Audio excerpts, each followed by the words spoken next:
আমার অবাক লাগে যে আমাদের দেশের বিরোধী দলগুলো যারা মুখে মুখে অনেক কথা বলে, কিন্তু দেখেন একটা প্রোগ্রাম করলো না যে শেখ হাসিনা ওইখানে মুখে বলছে যে শেখ হাসিনার বিচার করা দরকার, মুখে বলছে যে ফ্যাসিবাদের আর উত্থান না হয়, ফ্যাসিস্টের রিহ্যাবিলিটেশন হবে না, কিন্তু ফ্যাসিস্টকে ভারত যখন বক্তব্য দেওয়া রাজনীতি করার সুযোগ দেয় তখন সরকার তার সীমাবদ্ধতা রাজনৈতিক এবং আন্তর্জাতিক সীমাবদ্ধতা সত্ত্বেও কিন্তু একটা আপনার ভ্যালিয়েন্ট স্টেপ নিয়েছে।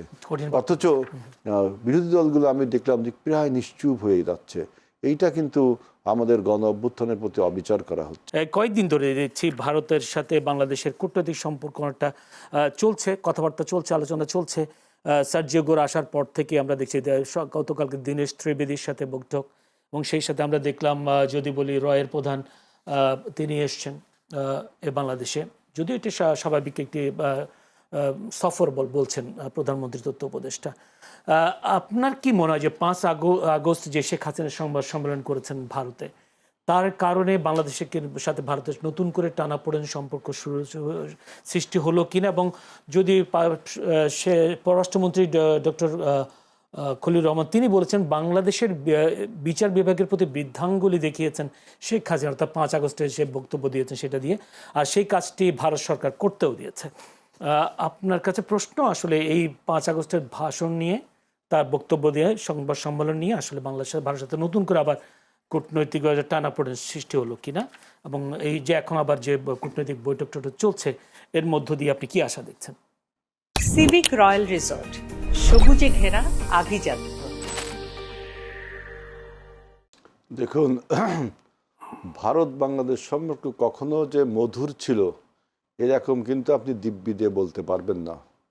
অনেকে বলার চেষ্টা করেন, কিন্তু আমি ব্যক্তিগতভাবে রাজনৈতিক একজন কর্মী হিসাবে আমি দেখেছি যে কখনো ভারত বাংলাদেশ সম্পর্ক জন্ম থেকে জ্বলছে। যখন বাংলাদেশ স্বাধীন হলো তখন থেকে আমাদের সম্পর্ক একটা জ্বালাও পোড়াওয়ার মধ্যে, মানে সম্পর্কের জ্বালাও পোড়াও। এটা শুধুমাত্র ফ্যাসিস্ট হাসিনার আমলে বলা হয় যে ভারতের সাথে বাংলাদেশের সম্পর্ক ভালো, কারণ তখন বাংলাদেশ একটা সাবসার্ভিয়েন্ট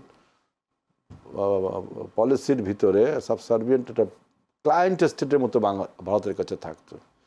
কিন্তু বর্তমান যে গণতান্ত্রিক সরকার, গণ অভ্যুত্থানের ফলে নির্বাচিত সরকার ফরেন পলিসিতে ব্যাপক পরিবর্তন এনেছে, যে ফেরেন্স টু অল, ম্যালিস টু নান, এই উপপাদ্য এখন আর নেই। এখন হলো আপনার বাংলাদেশ ফার্স্ট, অর্থাৎ মেরুদণ্ডটা সোজা করে দাঁড়াতে হবে, বাংলাদেশের স্বার্থটা আগে দেখতে হবে। আপনি দেখেন ভারতের সাথে বাংলাদেশের অনেক সম্পর্কের অবনতি আছে, বিভিন্ন বিষয় নিয়ে আমাদের অনেক বক্তব্য আছে।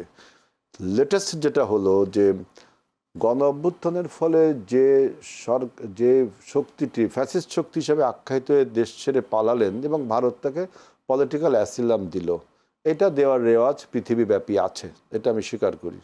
কিন্তু পলিটিক্যাল অ্যাসিলাম দিয়ে সেই দেশ থেকে রাজনীতি করার সুযোগ আন্তর্জাতিক আইন, নীতি, নর্মস, রিচুয়াল সব কিছুর পরিপন্থী। ভারত সেই আন্তর্জাতিক আইন, নর্মস এটা ভঙ্গ করলো, যে একজন পলাতক আসামি, দণ্ডপ্রাপ্ত আসামি, গণহত্যার সাথে জড়িত আসামি, তিনি অ্যাসাইলাম নিতে পারেন, অ্যাসাইলাম সে নিতেই পারেন, সে যে কোনো দেশ দিতেই পারে, কিন্তু তাকে পলিটিক্স করার সুযোগ দেওয়া এটা কখনোই সমীচীন না। সুতরাং আপনি সম্পর্ক ভালো করবেন কি করে? আপনি যদি আমাদের সম্পর্ক ভালো করবেন কি করে? আপনি আমার দেশের, এটা তো এক ধরনের আমাদের সার্বভৌমত্ব, আমাদের স্বাধীনতা, ইভেন আমাদের 24শে গণ অভ্যুত্থানের পরে বৃদ্ধাঙ্গুলি দেখানো হলো। শেখ হাসিনাকে আপনি ওয়েবনারে বক্তব্য দেওয়ার সুযোগ দিয়ে। সুতরাং এই জন্য আমি দেখলাম যে একের পর এক ভারতের নেতৃবৃন্দ, বিশেষ করে কূটনীতিকরা, ইভেন আমেরিকার যিনি ভারতের অ্যাম্বাসেডার যে গৌর, তিনিও আসলেন, দীনেশ ত্রিবেদী আসলেন, সবাই আসলেন।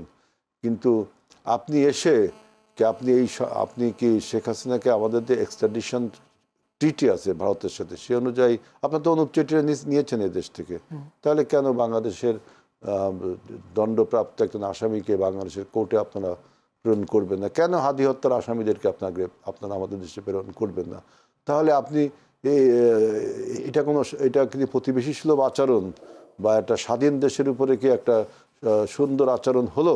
তার মানে কি আপনি একটা মুরব্বীপনা দেখাচ্ছেন আমাদের উপরে।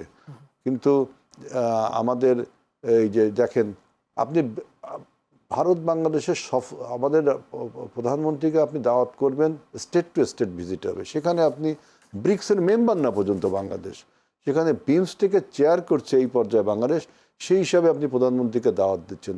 এটাকে আপনার আন্তর্জাতিক রীতি বা প্রতিবেশী সুলভ আচরণ হলো? একটা স্বাধীন সার্বভৌম দেশ, নতুন একটা সরকার, সেই সরকারকে আপনি দাওয়াত করছেন কি বিমস্টেকের একজন মেম্বার হিসেবে, আপনি তাকে বলছেন সাইড লাইনে বৈঠক করে, এটা হয়? সুতরাং বাংলাদেশ তার যে পজিশন, যে বাংলাদেশ ফার্স্ট, অর্থাৎ মেরুদণ্ডটা সোজা করে দাঁড়ানো, সার্বভৌমত্বকে টিকিয়ে রাখা এবং আন্তর্জাতিক অঙ্গনে আমাদের ভাবমূর্তি তুলে ধরা। সুতরাং আপনি এই সরকার ক্ষমতায় আসার পর দেখেন আপনি সীমান্তে পুশিন কেন করছেন? পুশিন করছেন আমাদের সমস্ত।